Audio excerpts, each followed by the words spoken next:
तुमको सौगंध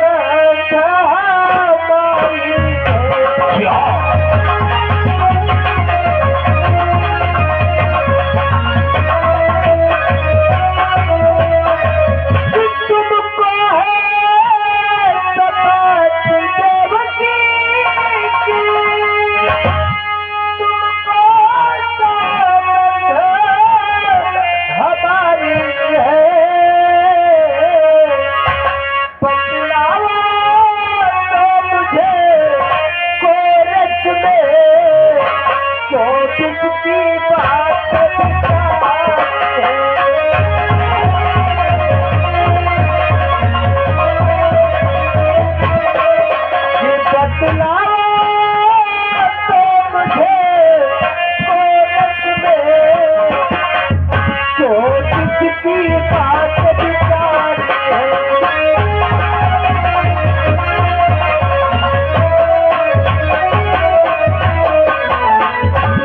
कंस, आपको तुम्हारी बहन देवकी की शपथ, आपको हमारी सौगंध, हमें ही बतलाओ, आप कितनी हर्ष और उल्लास के साथ में अपनी बहन देवकी की विदाई कर रहे थे। अचानक आपको क्या हो गया जो तुम हम दोनों को मार देना चाहते हो भैया? वासुदेव, ये जानना चाहते हो कि हम तुम्हारे प्राण क्यों लेना चाहते हैं, तो समझ करो कि कह रहा है मुझसे यह कोई काठ ये तेरे फांसी की।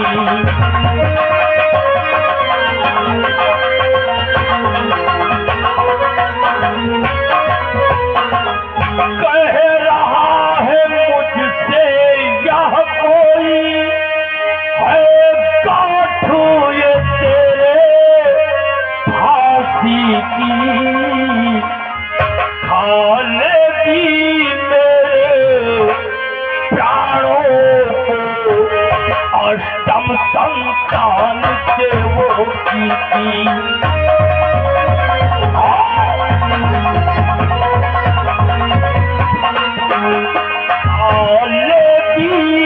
मेरे प्राणों को अष्टम संतान से वो की।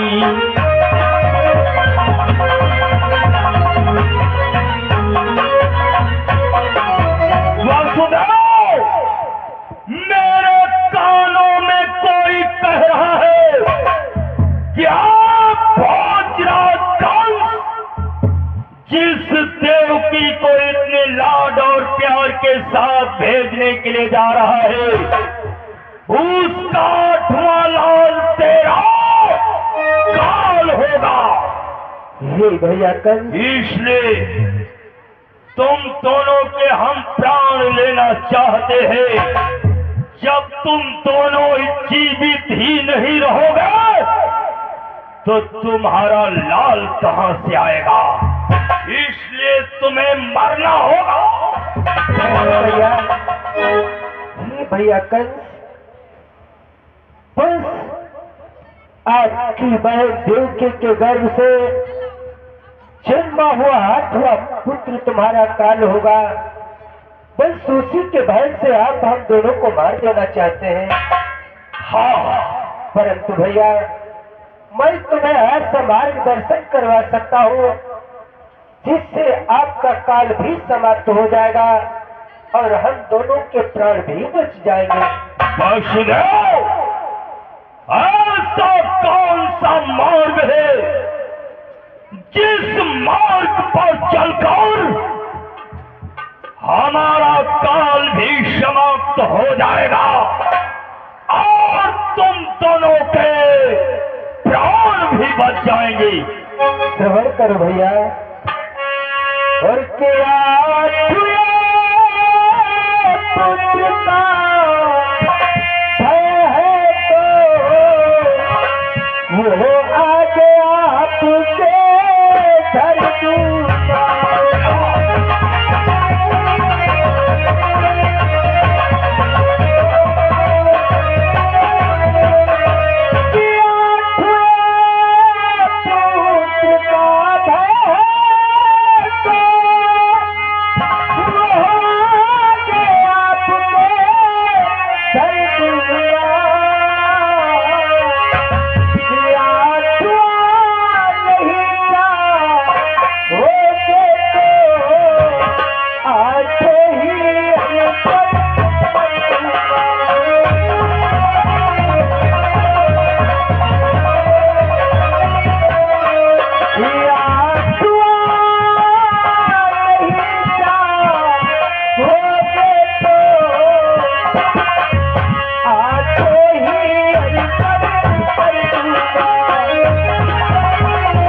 कंस, यदि आपको 8वें पुत्र से भय है तो मैं 8वां पुत्र आपके कदमों में रख दूंगा। यदि 8वीं संतान नहीं चाहते हो तो देवकी के गर्भ से जन्मी हुई 8वीं संतान मैं आपको समर्पित कर दूंगा। हम दोनों के प्राणों को मत लो भैया। तुम्हारे कहने का तात्पर्य देवकी के गर्भ से जन्मा 8वां लाल तुम हमारे कदमों में रख दोगे। अगर हम चाहेंगे तो देवकी के गर्भ से जन्मे हुए 8 लाल हमारे चरणों में रख दोगे। हाँ भैया। मुझे क्या बेवकूफ समझ रखा है? अरे इस संसार के मध्य ऐसा कौन पिता होगा जो उसे मरने के लिए अपने काल पे सन्मुख लेकर के आएगा? वसुदेव, तुम पुत्र मोह में आकर मुझसे छल कर सकते हो, इसलिए हम तुम्हें जीवित नहीं छोड़ेंगे। नहीं भैया, आखिर आपको कैसे विश्वास होगा कि हम अपने कहे हुए वचनों को पूर्ण करेंगे? बोलो। एक मार्ग है। कौन सा मार्ग? जिससे युवराज कंस को विश्वास हो सकता है। यदि तुम दोनों अपनी दोनों भुजा ऊपर उठाकर सौगंध खा जाओ, मुझे 3 वचन दो, तो हम तुम्हारे प्राणों को छोड़ सकते हैं। हे भैया कंस, यदि आपकी यही इच्छा है तो हम दोनों भुजाओं को उठाकर सौगंध खाते हैं और आपको वचन देते हैं भैया कंस। और जब ही सुत प्रदे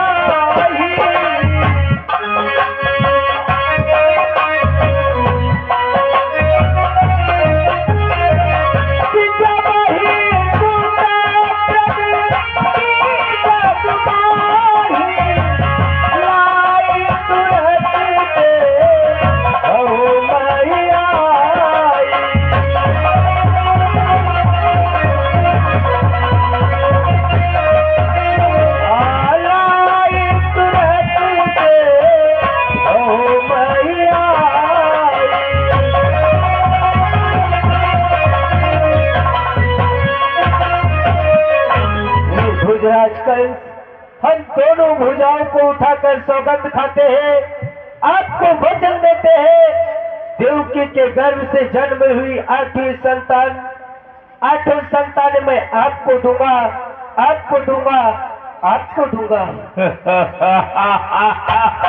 भैया कंस, अब मैं जा सकता हूँ। कहाँ जा रहे हो? वसुदेव, तुमने मुझे वचन दिया है, सौगंध खाई है, तो हम तुम्हारे प्राणों को छोड़ देंगे, परंतु मेरी एक शर्त है। आपकी शर्त? जो मैंने आपको वचन दिया है, सौगंध खाया है, तो फिर आपकी कौन सी शर्त है भैया?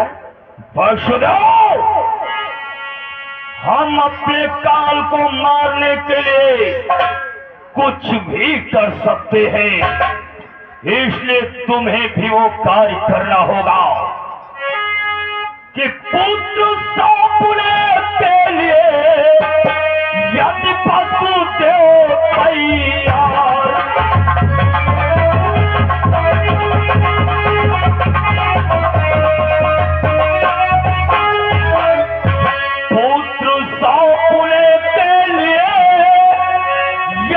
वसुदेव तैयार, किंतु भोगना पड़ेगा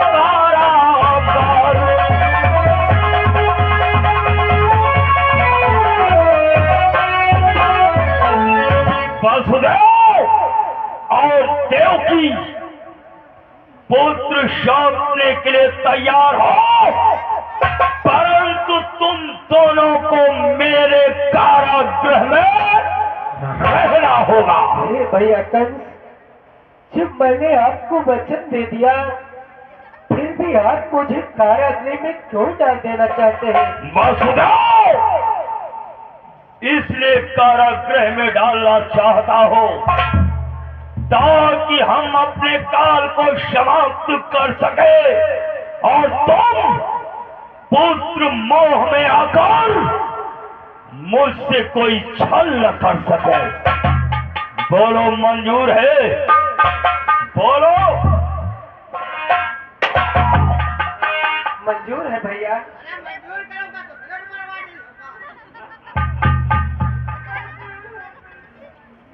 मंजूर है। देवकी, इधर आओ।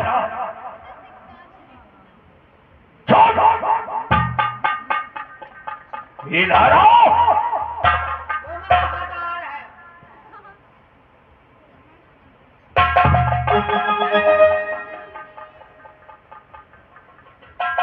ये देख रहे हो बसदेव कंगन, ये कंगन मैंने अपने हाथों से पहनाया है क्योंकि मेरी बहुत प्यारी बहन है ना।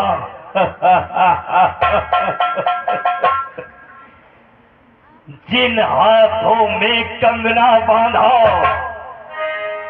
जिन हाथों में कंगना बांधा, उन हाथों में हथकड़ियां होंगी। बोलो मंजूर है? बोलो मंजूर, बोलो।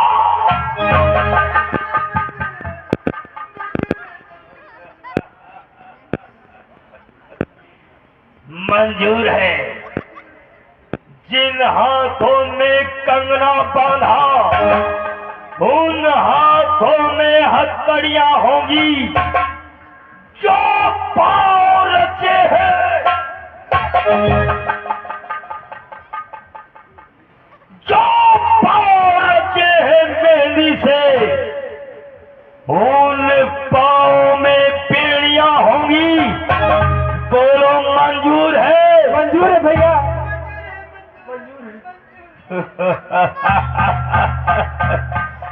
मंजूर है। तो इधर आओ। अपनी बुआ और अपने फूफा को बंदी बनाओ। हथकड़ी और बेड़ी डालो।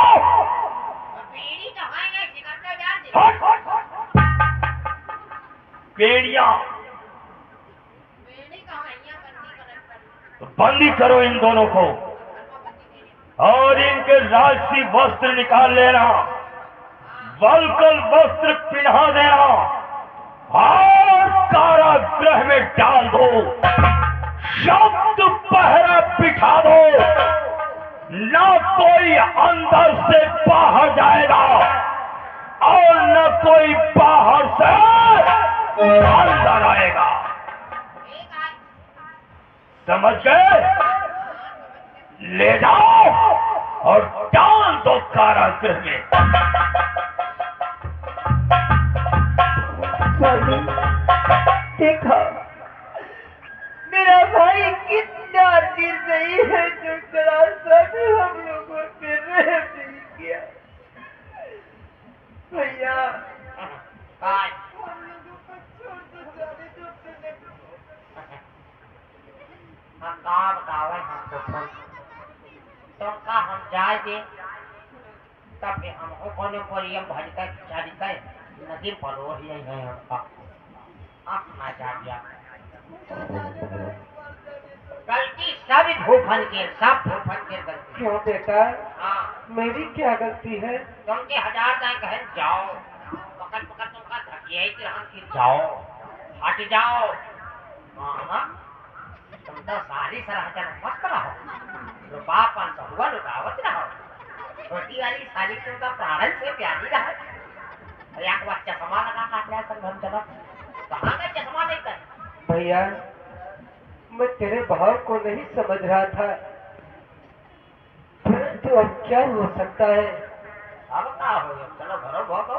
बेटा, हाँ, इसमें ना तो कोई गलती तेरी है, ना तो कोई गलती मेरी है। ये तो सब किस्मत का खेल है। जो किस्मत में लिखा होता है उसे कोई नहीं टाल सकता। इसलिए बेटा, हाँ, यदि आपके महाराज ने मुझे कारागृह नियुक्त किया है तो मैं उसका भोग अवश्य करूंगा। परंतु बेटा, मैं तुझसे एक बात बतलाना चाहता हूँ। आए, सुन बेटा, और की जो विधि कर्म में लिखा विधाता, और जो विधि कर्म में लिखा विधाता, मिटाने वाला कोई नहीं। भूअंत पड़े परिकट भर कपड़ा, देने वाला कोई नहीं।